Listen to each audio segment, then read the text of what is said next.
Amir Husain, the founder and CEO of global AI leader SparkCognition, and General Raymond Anthony Thomas III, retired general of the U.S. Army and former commander of the U.S. Special Operations Command. General, I want to turn to you. Your previous business is the spear point of national order and competition among states and now with non-state actors. Talk about your experience with technology over time.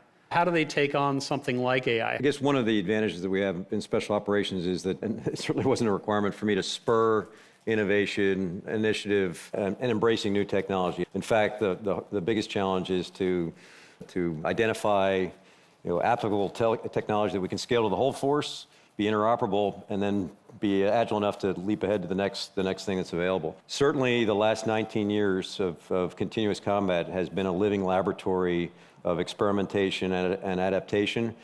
Good in a lot of ways, not so good in that it's not a peer competitor. So when we think of China and Russia now as identified peer competitors, you can clearly see there's a gap. That they are getting repetitions right now in the AI spectrum that we aren't. Who gets it firstest, mostest, wins. They are keen on getting this advantage. I wanted to turn back to you, Amir. What is it that's really special about AI that differentiates it from previous technologies?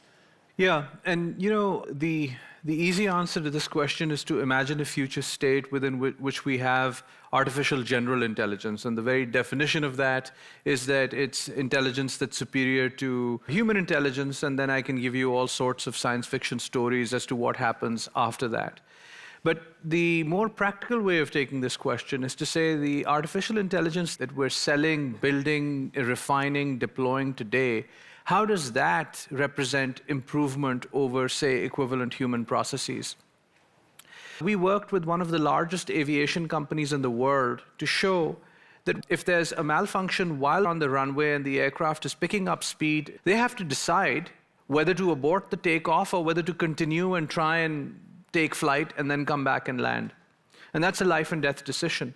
We built an AI system that in extensive simulations showed that not only does the AI actually make that decision with higher precision and accuracy, in the sense that whenever it decided that the takeoff should be aborted, it was right more often than the human expert.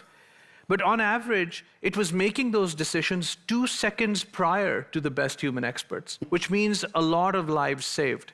Now, that's not a system that'll start reciting poetry from Rumi or Hafiz to you, but at the same time... That's okay. That's okay, because it does its job. Yeah. It does its job. And it does its job in a way that is absolutely fit for task.